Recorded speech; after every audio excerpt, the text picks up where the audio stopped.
All right, we are going to go ahead and get started. Again, thank you to everyone who's joining us today. If you have colleagues that were not available to join because of the time, don't worry. We will have a recording of our webinar, and we have a lot of resources to share as well. I wanted to share the poll results. You can probably see them on the screen.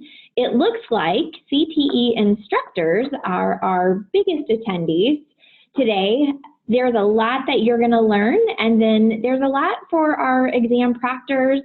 You're going to hear great things today from our two presenters. They are Jennifer Dean, who is a Senior Certification Specialist, and she works very closely in the CTE channel.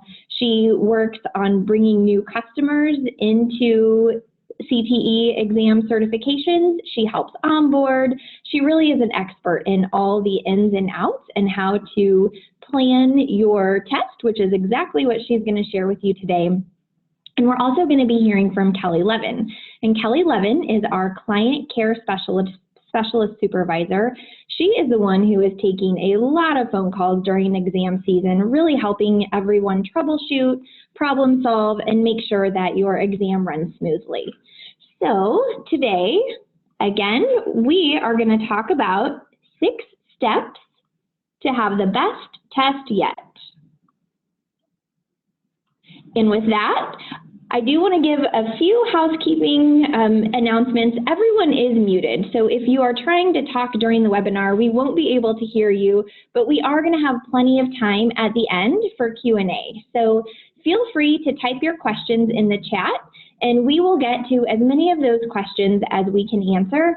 If there's something that you really needed and you didn't get this at the end of the webinar, please feel free to reach out to your certification specialist. They would be happy to help you and answer any of those questions.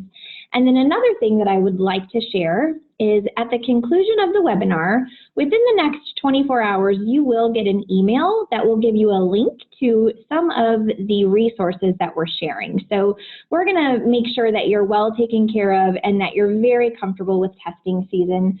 When you get that link, it will ask you to enter your email address. So just be ready for that, and then you will have full access to a lot of the resources that we're sharing today. With that, I'm going to turn it over to our presenter, Jennifer Dean. Good afternoon, everybody. Thanks again for joining us. We're really, really excited to have so many of you on the phone today. I know this time of year can get really, really stressful, and it can be challenging to wrangle all the steps that need to happen to make sure that your exam season goes smooth. So that's what we're going to talk about today. It's really important to us that we make this as stress-free as possible for you and your students, so they can really focus on doing the best that they can on their exam instead of dealing with any sort of tech issues or hiccups. Like Stacy said, my name is Jen Dean. I've been working with CTE schools across the nation for several testing seasons now, and Kelly Levin supervises a team who take a ton of phone calls about troubleshooting, so we are really going to be here to help you guys. We're going to talk about 6 steps to make sure that your testing season goes smooth. So we're going to talk about planning for your exam, making sure that your proctors are entered and prepared for the test, getting the exam scheduled and your students registered and on the roster. And then we're going to talk a little bit about some common bottlenecks that happen on exam day and talk about some troubleshooting and tips to help avoid those things. And then, of course, we want to talk about celebrating your students' success when everything is said and done. So step 1. Planning your exam. When you look at this time frame, there's a few steps that you really need to make sure that you get done as soon as possible so that you don't hit any hiccups later on down the line. So you want to pick a time frame for your exam now to make sure that we know when we need to complete all of these steps. So first things first, pick a date for your exam. I know that it can be challenging to nail down a date this early in the year. I know your students get pulled in 1,000 different directions in April and May I know they've got sports and AP exams and all kinds of things that can disrupt your classroom time. But the sooner that you can get the date on the books, the sooner you can make sure that you have the computer labs and technology lined up that you need. You can make sure that your proctor will be available, and of course, give your students a timeline to be prepared. Once you have that exam date planned, it's time to identify any internal processes that need to happen with your school or district before the exam can be scheduled. A lot of times you'll need something from us, like a quote or additional vendor paperwork, to get a purchase order scheduled for your exam. Even if your students are planning on paying for the exam themselves, there may be some paperwork that your district needs from us. So definitely check in with your purchasing department, with your CTE director, and know what all of those check marks need to be so that we can get those crossed off before your students register for their test. Once you know what all those steps are, definitely communicate that to your certification specialist. If there's anything that you need from us, whether it's paperwork or quotes or help determining your timeline for testing, definitely let us know. We're here to help you, and the sooner we can get that information done, the faster we'll be able to help you, because things start to get really busy in April and May. So if we can cross those off the list now, it'll make things way easier for you. Once you have all of those dates down, don't forget to share it with your students. I think we underestimate how important having an end goal in mind can be. Having an idea that you're going to test as an abstract idea is great, but having a date on the calendar, something they can count down to and plan as they're preparing for the exam, is really important. It definitely helps them take advantage of these last few months and plan how they're going to use their study materials and study time to really be prepared for that test. Speaking of being prepared, if your students have not accessed any of their NHA study materials to this point, now is a really good time to get them started. They can take between 5 and 6 practice tests, and they get remediation each time they do that. So you want to make sure that they have plenty of time between each of those attempts to really dig into any reporting and remediation and get the most out of those tools. If your students have been using the study materials to this point, this is a good time to pull up any of your remediation reports and schedule how you want to plan those practice tests as you get closer to your exam day. If you have any questions about how to get access to that, definitely reach out to your certification specialist. Step 2 is preparing your proctors. So once you have your timeline and your date in place, that's when you can start seeing who would be available to be a proctor. The who's who of proctoring is almost easier to discuss if we start with who cannot proctor the exam. So we're going to start over on the right side of this slide. Anybody with a conflict of interest cannot proctor the exam. And a conflict of interest is defined as somebody who has an inherent interest in how the exam turns out. So first and foremost are instructors. If you are teaching the course, you cannot proctor your own exam. And that goes for anybody else who may be in the classroom with you, like teaching assistants, tutors, lab supervisors, or any other teacher who's taught these students health science in the last 2 years. Other people with a conflict of interest are program administrators, your CTE directors, and anybody who is involved in the development of the curriculum or the content of the course.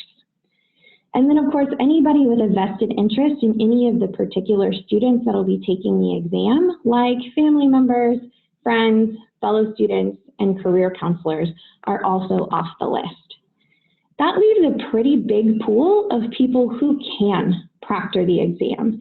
Some pretty common choices are teachers from other departments or other health science teachers that have never had contact with these particular students, technology specialists, secretaries, admin assistants, librarians. All of these are really common choices. That is far from a comprehensive list. Almost anyone in your institution that doesn't fall on the conflict of interest list can proctor the exam. But if you ever have a question about whether someone would be a suitable proctor, definitely reach out to your certification specialist and they can help you get some guidance about who can and can't do that.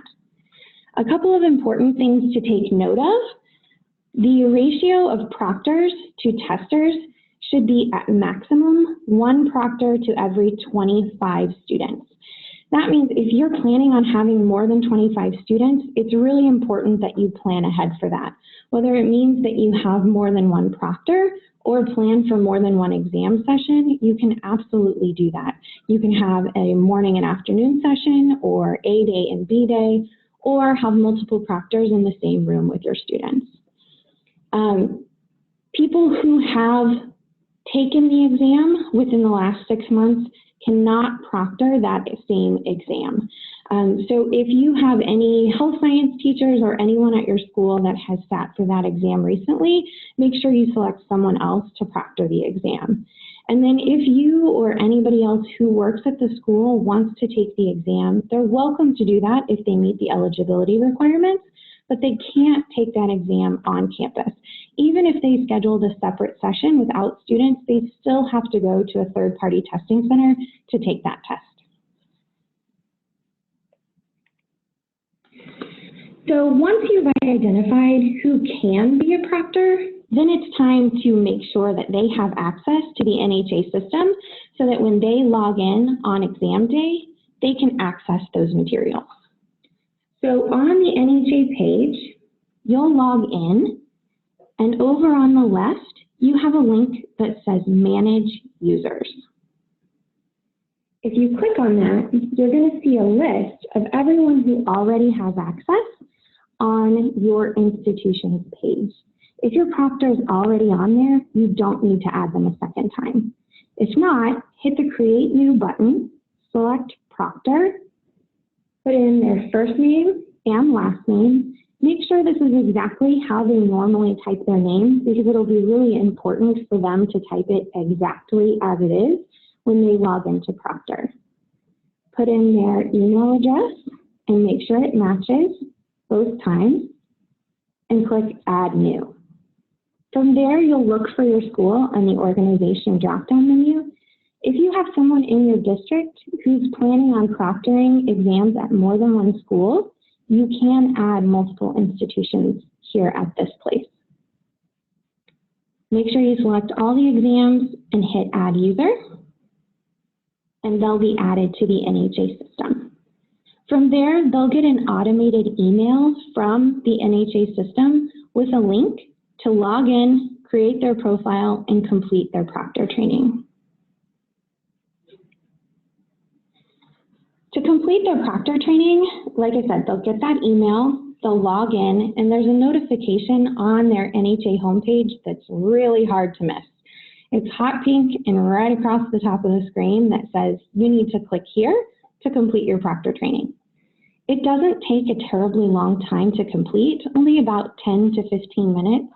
It includes a proctor oath, and they'll be able to download a proctor manual that they can reference on exam day.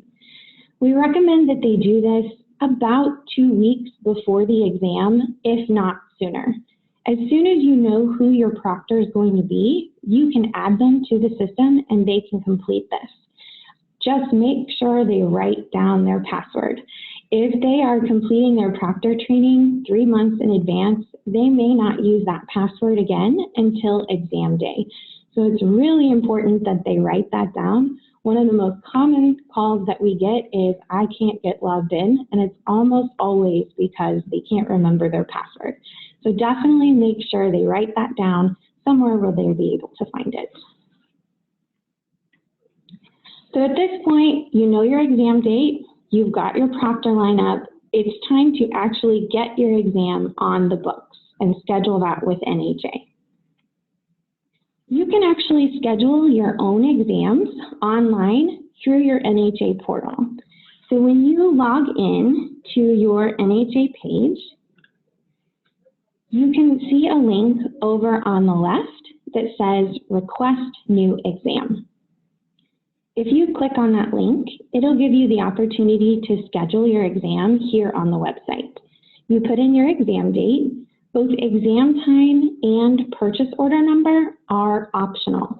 If you have a specific time, especially if you're having more than one exam in the same day, you can include that. If you have a purchase order number, you can absolutely list that, but neither are required. Your testing method is always going to be online, and the available number of computers is going to be the maximum number of students who will be able to register for the test. So I definitely recommend that you round up so that nobody gets locked out because the roster is full. From there, you select the exam or exams you'll be offering and hit Request Exam Date. You'll get a pop-up notice like this that says your exam has been scheduled successfully. But if you'd like to double check and make sure that that worked, you can click on Upcoming Exams over in your dashboard on the left. On this page, you can see every exam that's scheduled at your institution and the application deadline. This date is really, really important. Your students have to register for the exam, and this date is the date that your roster closes, and your students won't be able to register past that date. In this column, you can see how many students have registered. You can see how your exam is being offered, if your roster is open and closed, and what exam is being offered. If you don't see your test here, it's possible because it's farther in the future than 30 days. So you can use that drop-down menu to go as far as 3 months out to see your exams.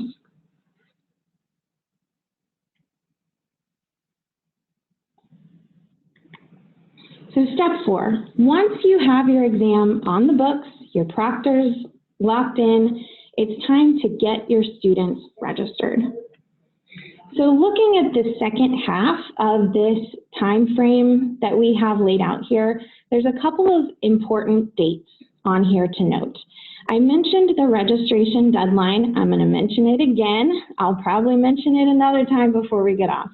This date is extremely important. Make sure your students get registered a minimum of 8 days before the exam so that that roster can be finalized and completed, and you have plenty of time to review it and make sure that no one is missing. To the left of that, you can see accommodation requests. That needs to happen even earlier. Students with an IEP or 504 are more than welcome to submit requests for accommodations for the exam. However, those need to be submitted at least 30 days before their exam so that our compliance department has time to evaluate that request and apply any granted accommodations to your student's registration. So again, students who are requesting accommodations need to be registered and submit that accommodation request at least 30 days before the exam. In order for your students to register for the exam, they'll either need to create a login to the NHA page or log in to the page that they've been using to this point. If your students are accessing study materials on a regular basis or have created a login with NHA before, they do not need to create a second login to register for the exam. So they can either go to the same page where they've been using their study materials and log in, or create a new account. To create a new account, your students will go to the NHA page and click Login up in the top corner, and there's a Create New Profile over in the dashboard on the left. From here, they will fill in their email address, create a password, which they should write down, select your school as their organization, and fill in all their candidate information. There's some terms and conditions for them to read. This includes information about the privacy of their information and some requirements with our candidate handbook. So it's important they read through that, agree to it, and hit register.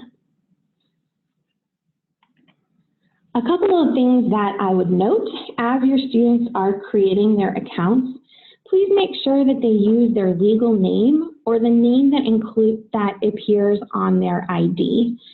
The name that they use on their account is going to show up on their certification when they pass the exam exactly as they have typed it. So if they don't capitalize their name, or if they don't put in an apostrophe or hyphen where they normally have it on their certification, it's not going to look right. So please make sure that they double check and proofread their name so that it's exactly how they want it to show when they get that certification.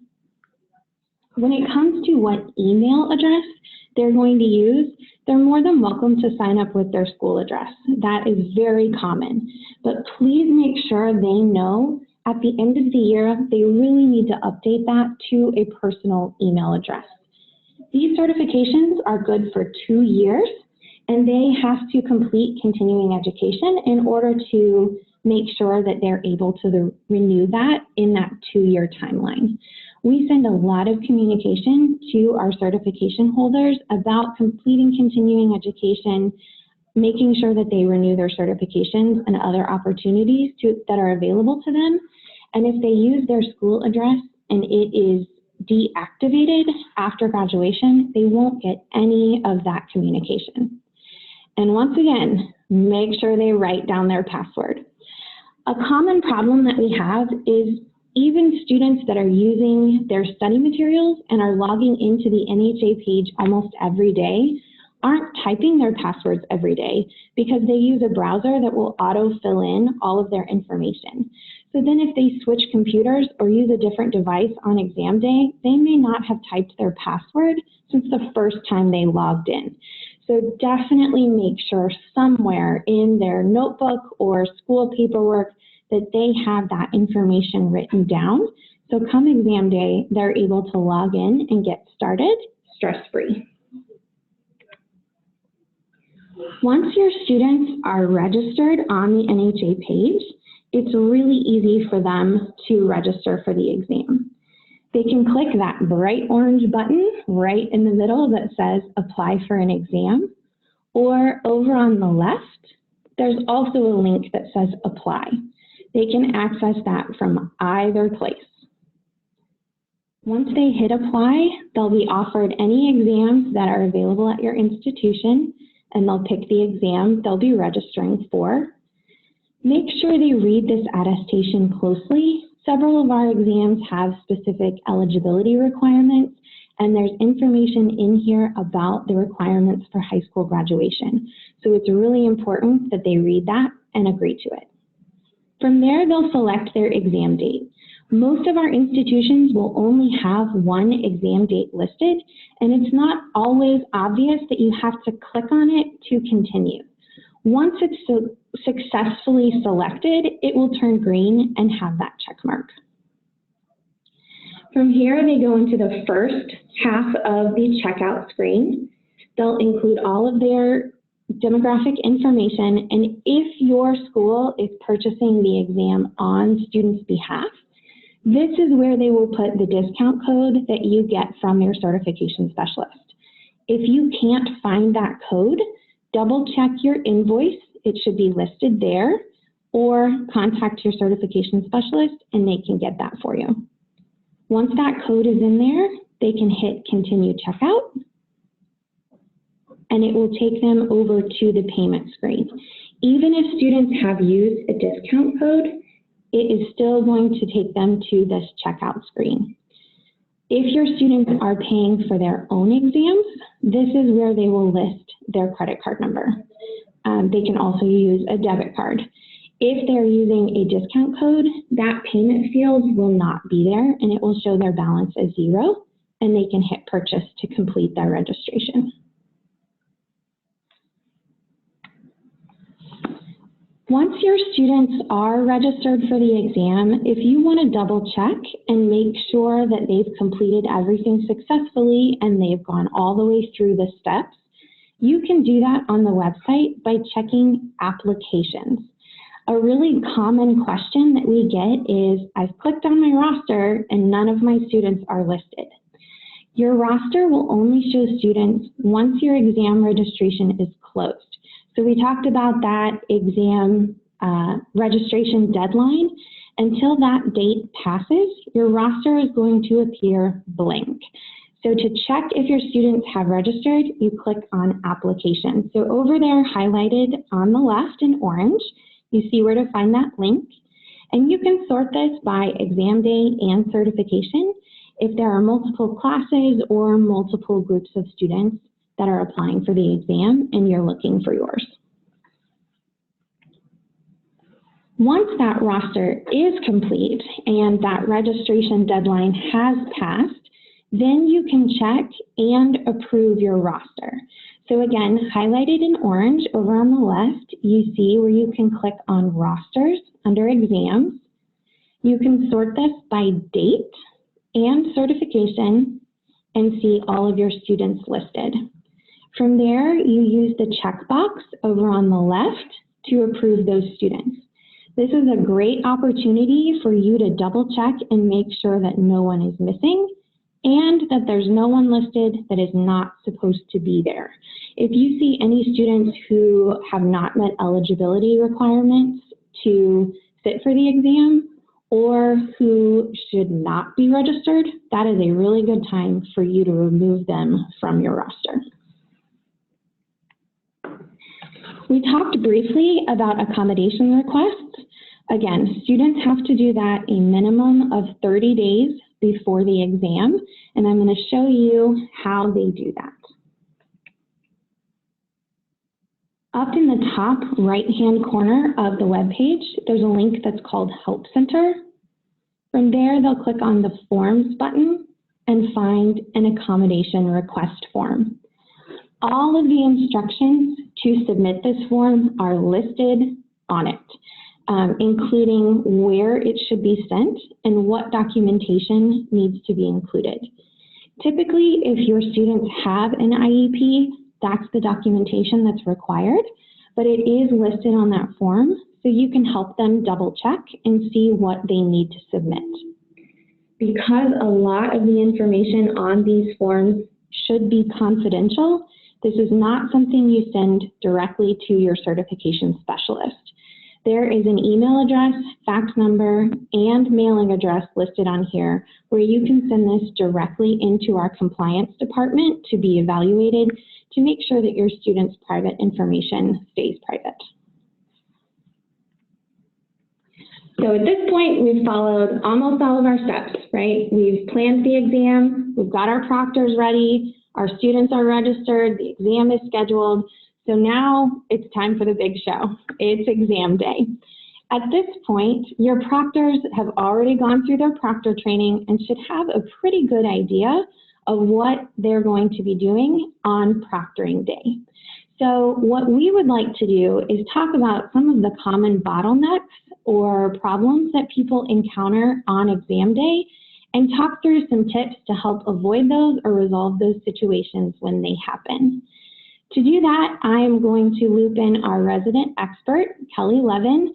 She supervises the team that helps do all of this troubleshooting during our exam season. And so I'm going to ask her some questions, and she's going to elaborate on some tips and tricks to help avoid those situations. Kelly, can you hear us? I can. Great. So common questions. I'm supposed to proctor an exam today, but there are no sessions showing when I click proctor exams. So you'll want to make sure that the exam registration has been closed out. After logging into their NHA account, proctors can verify the status of exams. They'll click on the tab that says upcoming exams. They can find that on the left-hand side of the page. Once they click on that, it'll show them all of the exams they have scheduled, including the one they have for that particular day, and they can check the status. If they have an exam that is open, they just need to go give a call to client care, and we can close that out for them. Great. I can't get past the proctor signature page. So as simple as this sounds, we do get quite a few of these. You just want to make sure that you're typing your name in exactly as you have created your profile, full name, first name, last name, and you want to make sure that when you type the date in, you use the correct format, 2 digits for month, 2 digits for day, and all 4 digits for year, so that the proceed button will light up and you can move to the next step. When my students log into their exam, they're getting a message that says, I am not available. Okay, so you want to make sure that the proctor logs in before the students, but if the students log in and they do receive that message, just have them log back out and log back in again once the proctor is ready. Not all of my students are showing on my proctor page. Okay, this can happen when you have multiple exam sections. So if you've chosen or selected multiple exam sections, you want to try checking the toggle bar, which is the Monitor Assessment tab in the top right corner on the proctor page. If you click the drop down, it will show you the other exam sections that you have scheduled for that day. And if you toggle back and forth between the exam sections, you should be able to find all of the students that have registered to sit for the exams. My students' exam stopped because they accidentally clicked outside of their browser. So students can often click outside of the web browser inadvertently. So you just want to make sure that it was a mistake. Once you've confirmed that it was a mistake, you can click the Ignore tab and they'll be able to resume their exam. Something is wrong with my student's computer and they need to log off or change computers completely. Students can log off. You just want them to log back in as quickly as possible so that they can continue, and you'll be able to hit resume so that they can pick up exactly where they left off. I had to stop my assessment. Are we able to restart that? Exams can be restarted if you need to stop them. The proctor will want to log back in and then have all the students log back in. Once the students are logged back in, their names will first appear under stopped assessments. So you want to make sure to click no action. Give the screen a moment or two to update, and then you'll see that resume tab so that you can click on that. And again, they'll be able to restart their exams exactly where they left off. My student has questions to go back and review, but now she can't get back to them. Okay, exam questions cannot be flagged, so we recommend that you don't leave any questions unanswered, but if a student does leave unanswered questions or they have some time to review and they want to go back and do that, they want to make sure to use the back arrow within the exam. So we have, oh, go ahead. No, you go ahead, sorry. I was just going to say we have a great takeaway for proctors, a simple step-by-step on how to proctor an exam that includes instructions along with some screenshots, so it's really easy to follow along. And then we will have some time at the end for questions. Great. So your sixth step, of course, is to celebrate your student's success. When they complete the exam, they're going to get a notification that whether they have passed the exam or not. It's important that they know that that's coming so that they can monitor their reaction and be respectful of their classmates that are still finishing their exam. Our recommendation is have them log off and leave the exam room in order to get those results.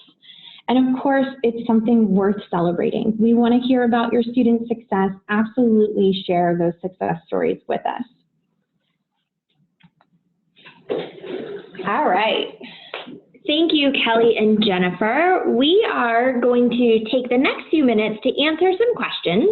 So I know we had mentioned earlier, if you have questions, just put them in the chat and we will get to a few of them. And if you have questions that do not get answered, be sure to reach out to your certification specialist because they are there to help you always. I do know that we have a couple questions, so we will go ahead and get started with those. The first question we have is, can I proctor to a test to a course I don't teach? So you can proctor the exam for a test that you don't teach as long as you have not taught those students health science in the last 2 years. It's also important if you have been a tutor or a teaching assistant or had pretty consistent contact with any of those students that you find somebody with a little less conflict of interest But as long as you haven't had that contact with those students, you can proctor that exam. All right. We have another question. How do my students update their provisional certification? That is a really good question. For those of you who don't know what provisional certification is, students who have not graduated from high school yet will receive a provisional certification once they pass the exam. They've got 1 year to turn that diploma in to get that updated to a full 2-year certification. There's 2 ways for you to do that. Your students can send in a copy of their diploma or completed transcripts to continuingeducation@nhanow.com, or you can complete an affidavit form and have that signed by your registrar, director, or principal that states this particular list of students has met all the requirements to graduate. I recommend doing it that way. That way you know everyone gets updated and nobody falls through the cracks. That form is not something you can find on the website, so reach out to your certification specialist if you need a copy of that. Great. We have another question. Where can we find exam content from the website? So if you are curious about what's going to be covered on the exam, that's something you can absolutely find on our website. If you go to the homepage for nhanow.com and click on certifications up at the top, you can select the certification that you're offering and find a link to the test plan. You can also find a link to all 8 of our test plans under the Resources tab if you click on For Schools. Great. I do see some questions out there. Is there any way that we can get the PowerPoint presentation? And you absolutely can. We will send that in a follow-up email, and it will just require you to enter your email address into, there will be a field for you to do that, and you will have access to this PowerPoint presentation and some other resources along the way. There will be that proctoring guide that Kelly mentioned, and there's a couple other things. We have an exam day poster. We had talked about how important it is for your students to really look forward to exam day and help them prepare. And so we do have a downloadable poster that you can print, write your exam day in, and hang it in your classroom. So there's a lot of resources that you'll be getting as a follow-up. Another question we have, is there testing centers that my students can take their test at? Absolutely. In fact, for some of our exams, that is required. If your students are taking our EXCPT pharmacy technician exam, they have to be taken at a third-party testing center through a company called PSI. If you want to offer other exams aside from pharmacy at a third-party location, you can do that. If your school doesn't have the computer capabilities, or if you aren't able to get a proctor, you can definitely sign your students up at a PSI center. The best way to find the closest location to you is to go to the PSI website, which is psionline.com. Great. How about, does the proctor remain present the entire test, and can students just leave when they're finished? The proctor does need to be available for the entire test. They have to monitor the students online. With some of those screenshots that we showed you, that's what the proctor screen looks like, and they do have to be there the whole time for their students. As far as students leaving when they are finished, that's up to you to decide. If a student completes the exam, they are welcome to leave the room, but you really want to make sure that you set that up to be the least disruptive as you can for your students. If you think having people getting up to leave the room will be distracting, then you can have them all stay until they're done. Thank you. All right, we have another question. Can my juniors test? Yes, So we talked a little bit about provisional certification. So students need to be within 1 year of graduation for 7 of our certifications. For pharmacy technician, juniors cannot take the exam. For the other 7 certifications, if you want your juniors or if you have juniors in your course that are ready to take the exam, they need to do that as close to graduation as possible. Because you'll have to turn in that affidavit or their diploma within 1 year, you don't want to test them in March or April or early May and have them miss that deadline the following year.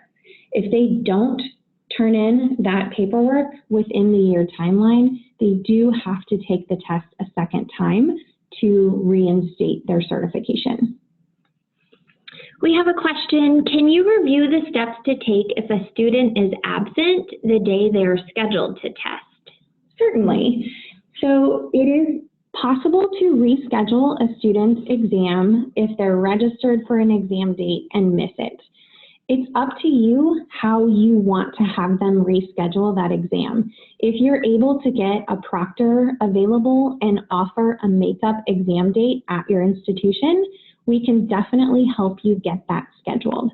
You'd schedule it just like you would any other online exam, and your students can reschedule their registration by clicking on their applications in their webpage and clicking on the calendar icon to pick a new date.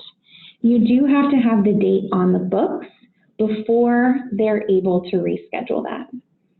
If you're not able to schedule a makeup date at your institution, contact your certification specialist about how to help your student get that scheduled at a third-party testing center.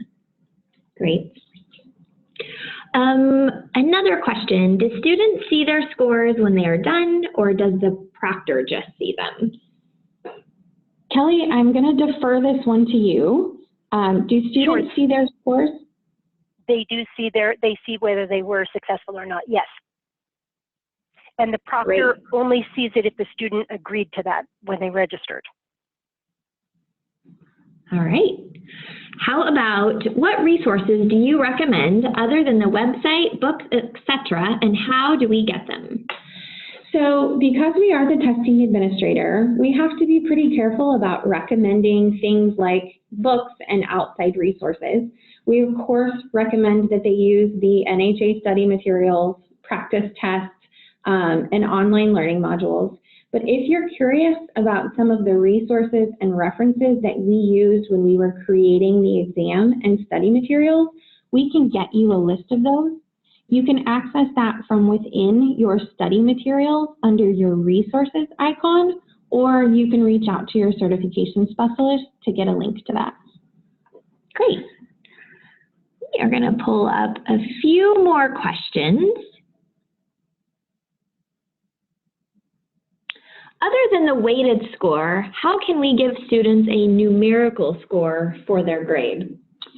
So that's a really common question, and it's kind of challenging to answer. Because the exam is weighted, it's hard to create an exact percentage in what is a passing or failing grade. If you take 390 out of 500, which is the passing score for all of our exams, and just divide it into a percentage, it's 78%. However, because some questions and sections are weighted more heavily than others, it's very possible to miss more than 22% of the questions and still pass the exam, or vice versa. If you want to use a percentage for your students, you can, but just know that it may not be an entirely accurate representation of how they did. All right. A couple more questions, and then I think we're going to wrap it up. One question, are we able to add more than one proctor?